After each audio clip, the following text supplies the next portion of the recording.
नमस्कार, मैं हूं आशीष चित्रांशी और आप देख रहे हैं द न्यूज लॉन्चर।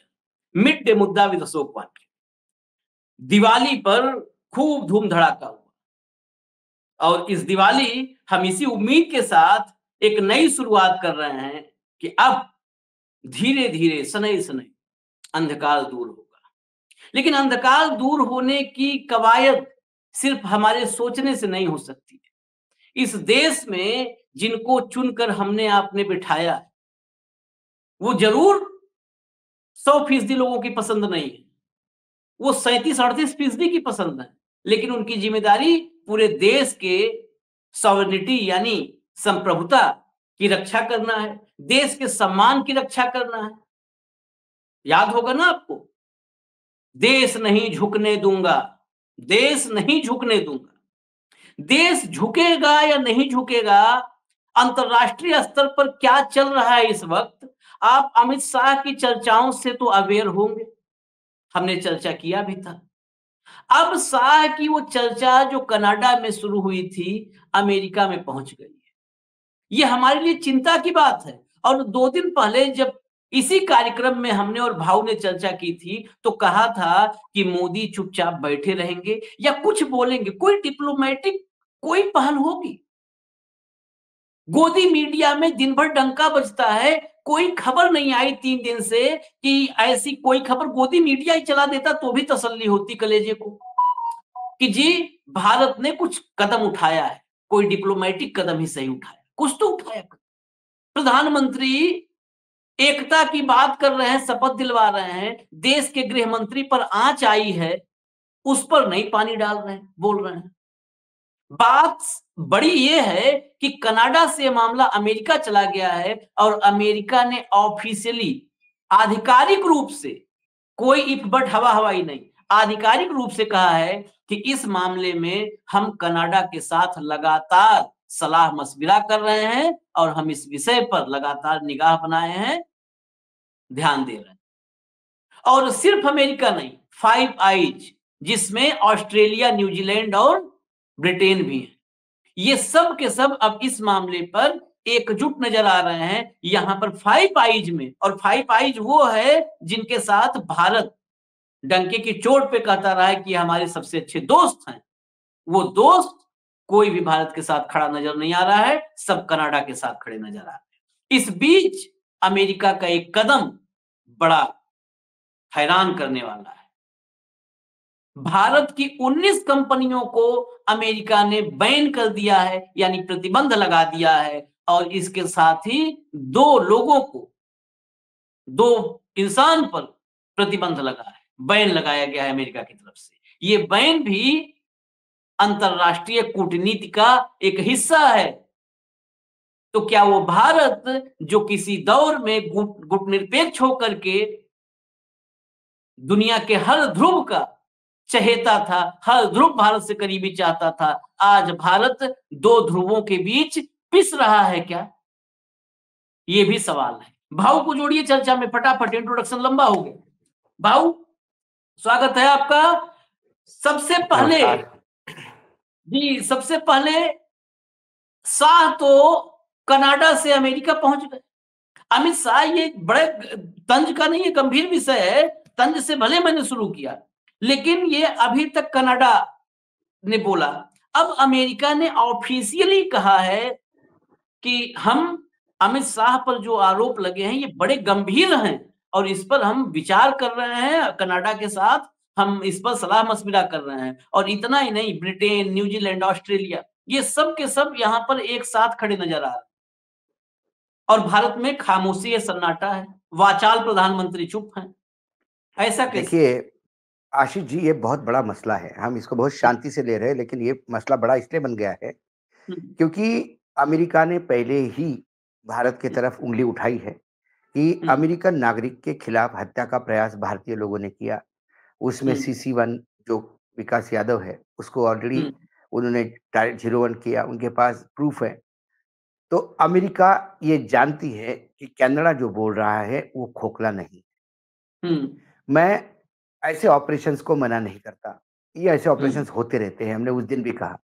लेकिन मेरे देश के गृह मंत्री का नाम आना और इसके बाद भारत सरकार का चुप रहना ये मेरे लिए चिंता विषय का विषय है। भारत सरकार सिर्फ़ एक ही मोड़ में बार-बार रट लगाए रखी है कि हमारा कोई लेना-देना नहीं है, हमारा कोई लेना-देना नहीं है। आप रट लगाए बैठे हैं कि हमारा कोई लेना-देना नहीं है, वो प्रूफ़ पे प्रूफ़ देके दिए जा रहे हैं कि आपका लेना-देना नहीं है, मेरा मतलब आपके यहाँ जो काम करते हैं उन लोगों का लेना-देना है, भाई साहब आपके गृहमंत्री का लेना-देना है। हुँ, और उनके आरोपों पे हम सोच रहे थे कि चलो एक एक पॉलिटिकल मूव होगा उनका, कि भारत के गृह मंत्री को ही अपन टारगेट करे, तो शायद बाकी कुछ चीज़ों में बाकी चीज़ लोग हमारे हवाले किया जाए या ऐसा कुछ। लेकिन अब इस बात को वॉशिंगटन पोस्ट के रिपोर्ट को सबसे पहले वो वॉशिंगटन पोस्ट में रिपोर्ट छपी, उसके बाद उस पोस्ट की रिपोर्ट पे जब पूछा गया कनाडा में, तो उन्होंने कहा कि हाँ, ये खबर हमने ही कन्फर्म की है और अमित शाह जी का नाम, पॉइंट नंबर 2। पॉइंट नंबर 3 उसके बाद अमेरिका कहती है कि कनाडा के दावों पे दम वो जो जितने भी दावे किए हैं उसमें दम है और हम लगातार कनाडा के साथ विचार-विमर्श कर रहे हैं क्योंकि अमेरिका भी उसमें पार्टी है क्योंकि अमेरिका भी आरोप लगा रही है कि भारत हमारी धरती पे ऑपरेशन करके लोगों को एलिमिनेट कर रहा है। हुँ, जिन 5 आइज़ की बात कर रहे हैं आप उसमें ऑस्ट्रेलिया भी है, न्यूज़ीलैंड भी है, इंग्लैंड भी है और ये तमाम 5 आइज़ ने पहले ही कहा कि भारत को इसमें कनाडा को मदद करनी चाहिए, उन लोगों को ढूँढने के लिए। भारत सरकार ने ये बात ज़रूर कही कि जिसको सीसी-1 कहते हैं आप, जिसको विकास यादव है, वो हमारे हुँ, यहाँ पहले था फ़ौज में, अब नहीं है और एक दूसरे कारण दूसरे क एक आरोप में वो गिरफ्तार है। लॉरेंस बिश्नोई का नाम बार-बार कनाडा में भी आ रहा है, अमेरिका में भी आ रहा है और वहाँ पर भारत सरकार की स्थिति ये है कि भारत के अंदर ही पंजाब सरकार हो या महाराष्ट्र सरकार हो, वो उसको इंट्रोगेशन नहीं कर सकती क्योंकि अब वो साबरमती की जेल में गुजरात में बना है, क्या हम उसको सेफ कस्टडी कहें? कई जगह का रायता फैला हुआ है और ये समझना होगा। यदि ये बड़े लेवल पे चला गया और यदि हमारे देश के गृह मंत्री को वंचित घोषित कर दिया या कुछ और तगमा लगा के कर दिया, तो ये भारत के लिए शर्मसार है। एक भारतीय होने के नाते मैं भी चाहता हूँ कि मेरे देश के गृह मंत्री देखिए आशीष वैचारिक मतभेद हो सकते हैं। हाँ, हमारे भारतीय जनता पार्टी के वैचारिक मतभेद हो सकते हैं, हमारे संघ से वैचारिक मतभेद हो सकते हैं, लेकिन जब राष्ट्र पे आती है तो हमें एक होना होगा, हमें साथ खड़ा होना होगा। हम साथ खड़े होना चाहते हैं, लेकिन यदि भारत के प्रधानमंत्री ही चुप है, भारत का डिप्लोमैटिक चैनल ही चुप है, यदि भारत के विदेश मंत्रालय ही चुप है, बस एक ही रट लगाए हुए है कि हमारे पास कोई नहीं है, हम कोई मतलब नहीं है, हम उसमें है नहीं, हम उसमें है नहीं, ये बोलने से चलेगा नहीं। यदि ये मामला अंतर्राष्ट्रीय कोर्ट में जाता है और यदि ये नाम उजागर हो जाता है, तो भारत के लिए इससे बड़ी शर्मनाक बात कोई नहीं होगी। क्या उसके बाद भारत के साथ कितने लोगों के संबंध रहेंगे? हम रूस और अमेरिका रूस मतलब देखिए कितनी हमारी फजीहत हो रही है। एक तरफ हमारे प्रधानमंत्री बार-बार कहते हैं कि रूस और उनका जो रूस का जो युद्ध चल रहा है यूक्रेन और रूस का, उसके बीच में मध्यस्थी करना चाहते हैं। हमारे यहाँ अंधभक्त तो ये कहते हैं कि प्रधानमंत्री जी ने बस एक फ़ोन पे युद्ध भी रुकवा दिया था, लोगों को निकालने के लिए। ऐसी कई वाचाल बातें हमारे देश में इसलिए फैलाई जाती है कि प्रधानमंत्री का कद बड़ा हो। प्रधानमंत्री का कद इससे बड़ा नहीं होगा। प्रधानमंत्री का कद घटेगा जिस दिन भारत की कंपनियों को अमेरिका बैन करता है क्योंकि उन्होंने रूस का सहयोग किया। एक तरफ अमेरिका कहती है कि भारत की यदि अमेरिका ऐसा कहती है जो हमारे यहाँ प्रचारित होता है कि अमेरिका बड़ी खुश है क्योंकि वो चाहती है कि भारत रूस और यूक्रेन के लड़ाई में मध्यस्थता करे। युद्ध से हुँ, हम बार-बार कहते हैं कि हम युद्ध की भूमि नहीं हैं, बुद्ध की भूमि है। हम गौतम बुद्ध का संदेश लेके जाते हैं कि शांति प्रदान करे रखें, अहिंसा से दूर रहें। ये बात हम बार-बार कहते हैं और जब हम बार-बार बात कहते हैं, तो फिर हमारे देश के 19 कंपनियों को यदि अमेरिका बैन करता है, तो फिर उन कंपनियों को प्रोटेक्ट करने में हमें कोई मतलब है कि नहीं? क्या इस देश का काम, इस देश की सरकार का काम सिर्फ़ अडानी और अंबानी ही बचा है? क्या इन दोनों को छोड़ के या खासकर अडानी को छोड़ के और बाकी किसी कंपनियों का साथ देना ये सरकार नागवारा समझती है? मैं एक किताब राजेंद्र दारा की एक किताब लिखी हुई है शायद अभी देखनी होगी और प्रिंट में है या नहीं है। पेप्सी द रियल स्टोरी उसमें उन्होंने कई बातें बताई है कि अमेरिकन सरकार अपनी देश की कंपनियों को प्रोटेक्ट करने के लिए कहाँ तक जाती है। हुँ, उन्होंने पेप्सी और कोका कोला का वॉर के बारे में भी ज़िक्र किया और एक देश ने जब पेप्सी को बैन कर दिया, तो अमेरिकन एजेंसियों ने वहाँ पे ऑपरेशन करके सरकार तक बदल दी उस देश की। ताकि अपने कंपनी का इंटरेस्ट प्रोटेक्ट हो। एक तरफ अमेरिका है जो अपने कंपनी का प्रोटेक्ट, अपने कंपनियों का कॉर्पोरेट सेक्टर का इंटरेस्ट देखने के लिए सरकारें तक बदलता है। और एक तरफ हमारी सरकार है कि एक अडानी छोड़ के बाकी किसी को देखने की फुर्सत नहीं। 19 कंपनियां बैन हो गई तो उसके लिए सरकार ने क्या किया? एक कंपनी के 2 डायरेक्टर बैन हो गए अमेरिका में, उस सरकार ने क्या किया? वो कंपनियां भारत में है, रेवेन्यू देती है, टैक्स जनरेट करती है। वो एक्सपोर्ट करती है तो भारत के लिए विदेशी मुद्रा लाती है। ऐसे कंपनियों से मात्र टैक्स लेके आप अपना दायित्व पूरा नहीं कर सकते। आप अभिभावक हैं देश के। यदि मेरे देश की कंपनियों पे आरोप लगाया है तो उसको या बैन किया है तो उसके लिए आपको लड़ना होगा। क्या मिनिस्ट्री ऑफ कॉमर्स ने कहीं मूवमेंट किया है? क्या मिनिस्ट्री ऑफ एक्सटर्नल अफेयर ने कोई मूवमेंट किया है? खबरें छपती है बैन होने की, उसके बाद वो कंपनियाँ बैन ही रहती हैं। ऐसी कई चीज़ें हैं वो देखने को मिलती है। तो कई कुल मिला के जो मुझे लगता है कि सरकार है या नहीं है? पहला सवाल। सरकार है तो फिर सरकार अपनों के लिए लड़ती क्यों नहीं? और अपनों के लिए लड़ती नहीं तो दिखता क्यों नहीं? छोटी-छोटी बातों पे जो नहीं हुआ उस पे भी जब महिमा मंडन होता है और जो बार-बार झूठ को सच बना के परोसा जाता है। हुँ। लेकिन यहाँ भारत की छवि का सवाल है। यहाँ भारत के ऊपर लांछन लग रहे हैं। ऐसे में सरकार एक ही चीज़ की रट लगाए, ये ठीक नहीं। क्या अमेरिकन कंपनी ने 19 कंपनी ने निकाल दिया तो क्या हमारी औकात है कि हम अमेरिका की कुछ कंपनियों का ऑपरेशन बंद करें? हुँ, इन रिटर्न में हुँ। हम क्यों नहीं कर सकते अमेरिकन कंपनियों का ऑपरेशन अपने देश में बंद? कई चीज़ें हैं बंद करने के लिए, कई सरकार यदि बंद करना चाहे तो सरकार के पास 10 ऑप्शन है। ये कहना बहुत ही मूर्खतापूर्ण कदम होगा कि अरे उन कंपनियों ने कुछ किया नहीं तो कैसा बैन करेंगे? सरकार ढूँढ सकती है। नहीं, इसमें इसमें भाऊ 1-2 और टेक्निकल पहलू मैं समझना चाहता हूँ कि ये 19 कंपनियों पर बैन है एक साथ। 19 कंपनियों पर बैन एक तरह से देश पर जो प्रतिबंध लगता है, तमाम आर्थिक प्रतिबंध, वो दौर याद है जब परमाणु जो है परीक्षण किया भारत ने और भारत पे प्रतिबंध लगे। तो एक होता है कंप्लीट बैन, पूरा सैंक्शन लग गया, पूरा प्रतिबंधित हो गया देश, आर्थिक प्रतिबंध लग गए। ये पार्शियल बैन नहीं दिख रहा है आपको कि 19 कंपनी, बिल्कुल, आज 19 है, कल 38 होगी, 50 होगी, 100 होगी मैं ये और कह रहा यहीं हूँ पर 2 पता ची व्यापार करती है। आशीष उसमें और 2 चीज़ें हैं, हाँ, 2 चीज़ें हैं। यदि इन कंपनियों ने गैर कानूनी काम किया, हाँ, स्मगलिंग करके रशियन कंपनी को सप्लाई किया, हुँ, तो ये गलत है। एक हमारे नंबर देश पे से किया। जो भी हाँ, यदि हमारे देश में कोई भी चीज़ निर्यात होता है ऑफ़िशियली, तो हाँ, गवर्नमेंट ऑफ इंडिया के परमिशन से, गवर्नमेंट ऑफ इंडिया के इस भूमि पर लागू तमाम कानूनों को मानते हुए, हाँ, इस देश हुँ, को पैसा देते हुए, हुँ, टैक्स देते हुए और इस देश के लिए विदेशी मुद्रा अर्जित करते हुए। हुँ, वो कंपनियाँ हमारे देश की लाइफ़लाइन है। हुँ, जो भी आज निर्यात करता है, मैं बार-बार कहता हूँ, थोड़ा-सा मैं सब्जेक्ट से डेविएट हूँ, मैं निर्यात वाली कंपनियों को क्यों सर आँखों पे लेता हूँ? हुँ, उसके 2 मुख्य कारण हैं आशीष। हमारी देश की जो इकोनॉमी है, वो टैक्स ग्रोथ पे है। हुँ, हमारे यहाँ टैक्स कलेक्शन से ही हम देश चला रहे हैं। हुँ, ये ग्रोथ नहीं है, ये हैंड टू माउथ है। बस 2 टाइम की रोटी की सेवा व्यवस्था हो रही है। जे देश इकोनॉमिकली तब ग्रोथ करता है, आर्थिक स्थिति जब सुपर पावर बनता है, जब उसका निर्यात बढ़ता है।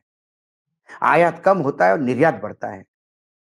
जब तुम्हारा डेफिसिट नहीं रहता है ट्रेड बैलेंस, जब ट्रेड बैलेंस तुम्हारा पॉजिटिव रहता है, नेगेटिव में नहीं रहता, कि आपका आयात जो है 100 करोड़ का है और निर्यात 1000 करोड़ का है, तो वो देश सही मायने में तरक्की करता है, उसे एक सशक्त इकोनॉमी कहते हैं। इकोनॉमी वॉल्यूम से नहीं होती। 3 ट्रिलियन, 4, 4, 5 ट्रिलियन ये इकोनॉमी नहीं है, ये क्वांटम है। शुद्ध रूप से बता दूं मैं आपको कि कोई दुकान, किसी दुकान का टर्नओवर 1000 करोड़ है, 1000 करोड़ और उसका प्रॉफिट मात्र 100 करोड़ है, यानी 10% और एक दुकान का टर्नओवर 100 करोड़ है और प्रॉफिट 80 करोड़ है, तो अच्छा बिज़नेस उस 100 करोड़ वाले को माना जाएगा, हुँ, ना कि 1000 करोड़ वाले को।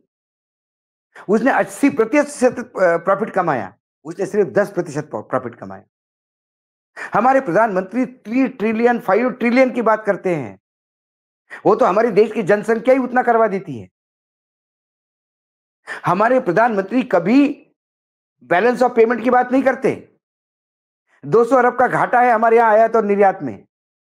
हमारे आयात तुच्छ है, मतलब आयात बहुत जबरदस्त है और निर्यात तुच्छ है। हम निर्यात के आंकड़े देते हैं कि इस बार $20 मिलियन और बढ़ गया, लेकिन आयात और कितना बढ़ गया ये नहीं बताते। ये जो खाई है ये रोज बढ़ रही है, आयात और निर्यात की। तो आप ये निर्यात कंपनियां हैं, ये जो थोड़ा बहुत ऑक्सीजन जो चल रहा है वो निर्यातकों से चल रहा है।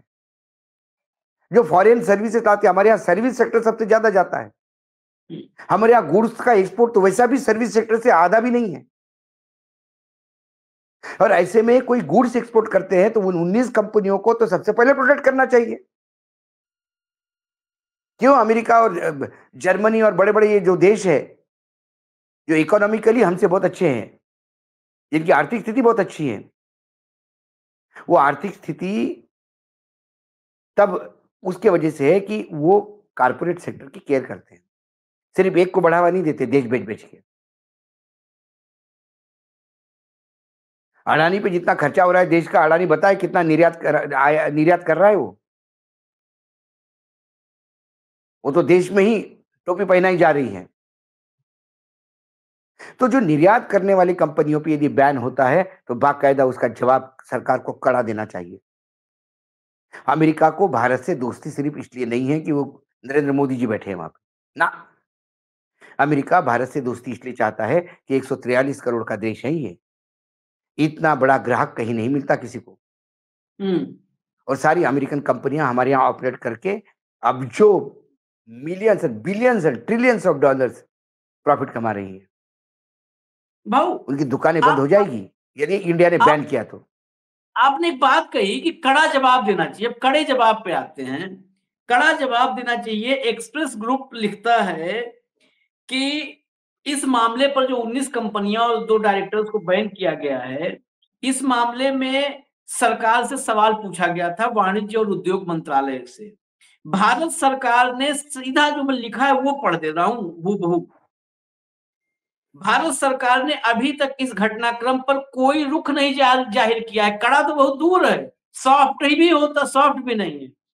कोई रुख नहीं जाहिर किया है। इस बारे में वाणिज्य और उद्योग मंत्रालय को भेजे गए सवालों का अभी तक कोई जवाब नहीं दिया गया। भारत सरकार का कोई रुख नहीं है। जो वाणिज्य और उद्योग मंत्रालय है उसको सवाल भेजा गया, कोई जवाब ही नहीं दिया है।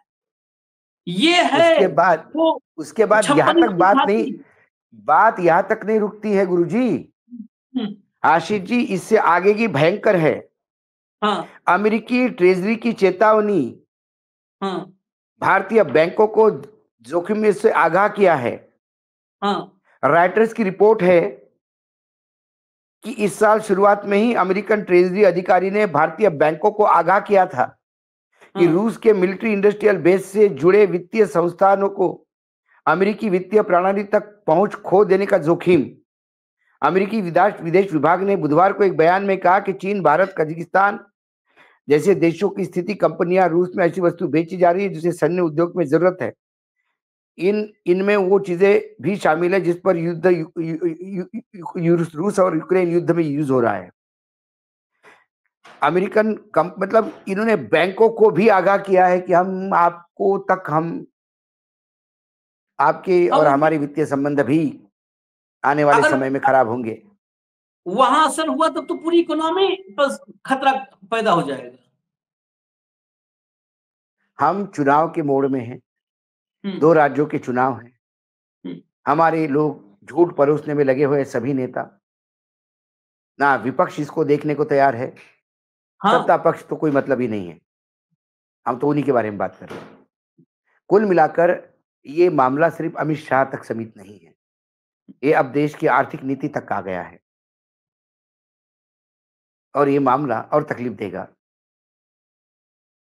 आने वाले समय में इसके इंडिकेशंस अच्छे नहीं हैं। हम इसी पे खुश रहते हैं कि हमारे विदेश मंत्री बाहर जाके क्या बोलते हैं। और उनके डायलॉग, बोले हुए डायलॉग यहाँ पे वायरल होते हैं। बोलने से काम नहीं चलेगा, कोई एक्शन दिखनी चाहिए।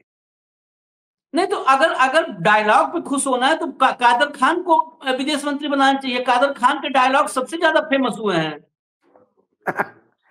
नहीं, हमारे यहाँ सबसे बड़ा प्रॉब्लम यही है ना आशीष। हाँ। हमारे यहाँ हम महिमा मंडन में लगते हैं, हम कोर दिखते नहीं। हमने बार बार कहा कि हम क्रिटिसाइज करने के लिए सरकार का विरोध नहीं करते। हमने सबसे पहले ओपनिंग में कहा कि जहां तक भारत देश और विदेश का सवाल है, हम देश के साथ खड़े हैं। फिर हम हमारे गृह मंत्री के साथ भी खड़े हैं और हमारे प्रधानमंत्री के साथ भी खड़े हैं।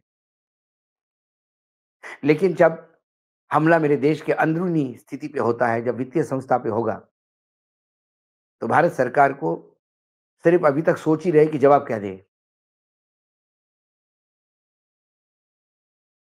बताइए, कोई जवाब, जवाब ही ऐसी नहीं। चीजों का जवाब यदि आपके पास नहीं है तो अमेरिका की 2 बड़ी कंपनियां बैन कर दीजिए। बोल दीजिए लेबर लॉ वायलेट हुए हैं। जो बोल नहीं पा रहा है वो प्रतिबंध कैसे लगा देगा अमेरिकी कंपनियों पर, जिसकी जुबान नहीं फूट रही है? वो तो चाह रहे हैं बस ये खबर देश के लोगों तक न पहुंचे। अब ये सीधा लिखा है ना कि सवाल पूछा गया वाणिज्य और उद्योग मंत्रालय से कि भाई 19 जो है कंपनियां बैन हुई हैं, आपका आपकी प्रतिक्रिया क्या है इस पर? प्रतिक्रिया नहीं देने को तैयार है। वो क्या बैन करेंगे भाऊ किसी को? नहीं आशीष, ये इन्होंने मुझे तो कई मामला बार बहुत लगता है मुझे, ये निजी मामला तौर बहुत पर गंभीर मोड़ लेता हुआ दिखाई दे रहा है। वही करे, हम देश को चुनाव की फंसा दिया विश्लेषण है में कई लगे बार रहते लगता है। हैं। ये देश के बाकी चीजों के लिए भी बहुत खतरनाक है। हम्म। और यदि हमारी कंपनियों के साथ हम खड़े नहीं हैं, हमारे लोगों के साथ हम खड़े नहीं हैं, हमारे एजेंटों के साथ हम खड़े नहीं हैं, जो लोग छिछोरा ऑपरेशन करते हैं हम उनके साथ खड़े हैं, हम्म। हमारी जवाबदेही नहीं बनती है। आप एक ही रट लगाए बैठे हैं। हम्म। कनाडा पे प्रतिबंध लगाइए, बहिष्कार कीजिए। अब ये बाकी जगह तो बहिष्कार करते हैं, मुसलमानों के तो दुकानों का बहिष्कार बोलते हैं ये लोग। हम्म। कनाडा के एजुकेशन इंस्टीट्यूट का बहिष्कार करिए, कोई नहीं जाएगा कनाडा। हिम्मत है आपकी करने की? मैंने तो कहा कुछ नहीं नहीं, होता। आपने 19 कंपनियां बेदखल करी, आपने 2 कंपनियों बैन कर दी अमेरिका की। अमेरिका के भी समझ में आ जाएगा। नहीं तो फिर ये मत इसीलिए। बताइए, कि हम भारत को झुकने नहीं देंगे। हाँ। फिर ये मत बताइए कि 19 आजादी के बाद पहली बार ऐसा हुआ है। फिर ये मत बताइए कि 2014 के बाद ये आजादी मिली है। हम्म।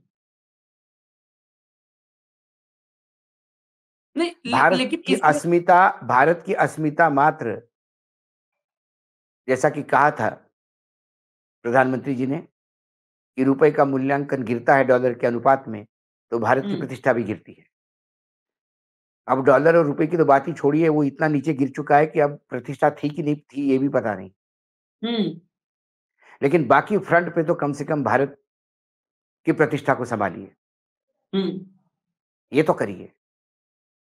और भारत को ज्यादा गर्त में मत ढकलिए। कोई भी आता है सर पे मार के चला जाता है और हम अपने आप को विश्व गुरु कहते हैं। रुपया तो वहां पहुंच गया, रुपए के गिरने पे इज्जत गिरती थी। रुपया तो वहां पहुंच गया कि अगर मोदी जी के फिलॉसफी पे चले तो उसको मार्गदर्शक मंडल में डालने की अब जरूरत है।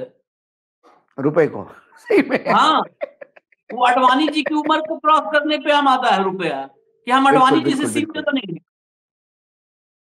रुपया जिद ठान लिया कि अडवाणी से सीनियर बनेंगे हम, और उस पर कोई रोक बिल्कुल नहीं है। भाषणों का एक हम संकलन लाएंगे आज आज इस बात पर, इसलिए क्योंकि देश नहीं झुकने दूंगा।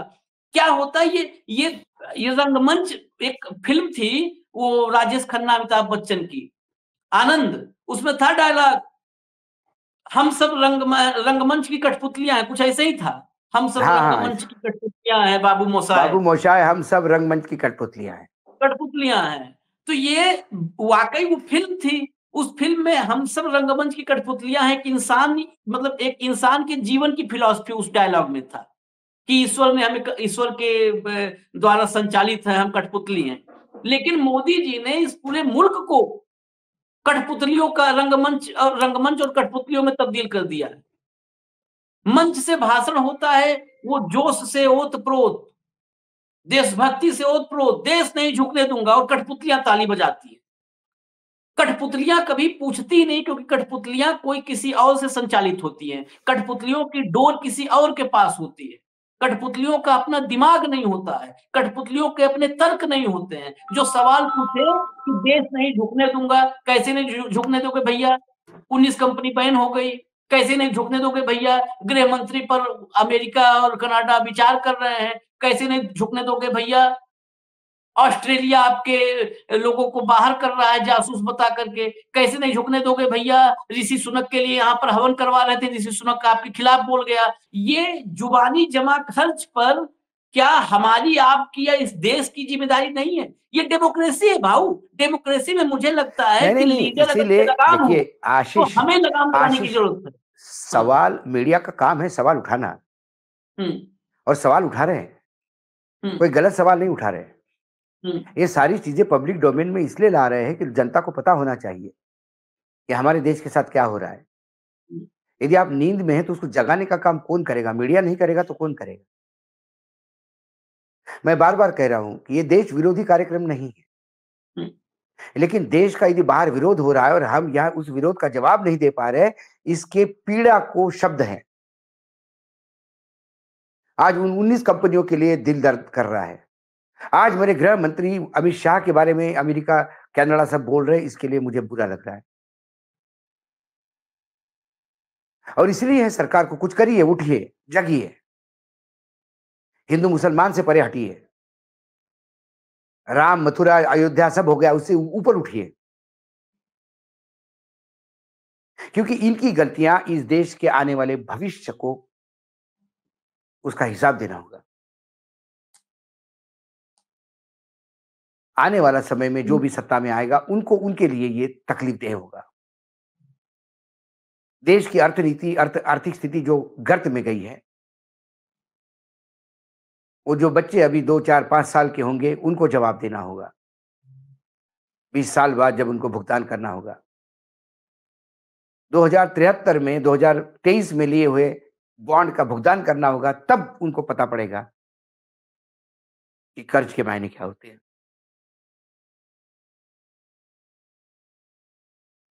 खैर, इसीलिए ये सवाल है और कुछ नहीं। तो चलते चलते सबसे महत्वपूर्ण सवाल ये है कि अभी कल ही मोदी जी के मुखार बिंदु से हमने सुना, एक है तो सेफ है। यहां एक नहीं है साहब, 19 हैं, और 19 के 19 सेफ नहीं है। बताइए जरा। योगी जी की बात, बटेंगे तो कटेंगे, कहां बटे थे कि 19 नाम कट गए? 19 कंपनियों का नाम काट दिया है अमेरिका ने। बटेंगे तो कटेंगे। यही आप लोग अपने ही समाज में विभाजनकारी नारे देते रहिए, और बाहर ना आपकी कंपनियां सेफ हैं, ना आपके कारोबारी सेफ हैं, ना आपका गृह मंत्री सेफ है। आज की तारीख में मैं अपने गृह मंत्री को सुरक्षित नहीं मानता हूं, क्योंकि अगर दुनिया के बड़े मुल्कों की एजेंसियां हमारे गृह मंत्री पर आरोप लगा रही हैं, उनका नाम ले रही हैं, उनके नाम पर विचार कर रही हैं, सलाह मशविरा कर रही हैं, तो हमारे देश के गृह मंत्री भी असुरक्षित है। और जिस देश में गृह मंत्री असुरक्षित हो, उस देश की जनता कैसे मैं सुरक्षित मान लूं? जब विदेशी एजेंसियों के रडार पर उनकी मीटिंग का एजेंडा हमारे देश के गृह मंत्री हैं, तो हमारा देश कैसे सुरक्षित है? तो फिर एक हैं तो सेफ हैं, ये जुमले बंद कर दीजिए। बटेंगे तो कटेंगे, ये नफरत बंद कर दीजिए। कल दोपहर फिर मिलेंगे भाऊ के साथ मिड डे मुद्दा विद अशोक वानखेड़े में। देखते रहिए न्यूज लॉन्चर। हमें इजाजत दीजिए फिलहाल। नमस्कार। नमस्कार।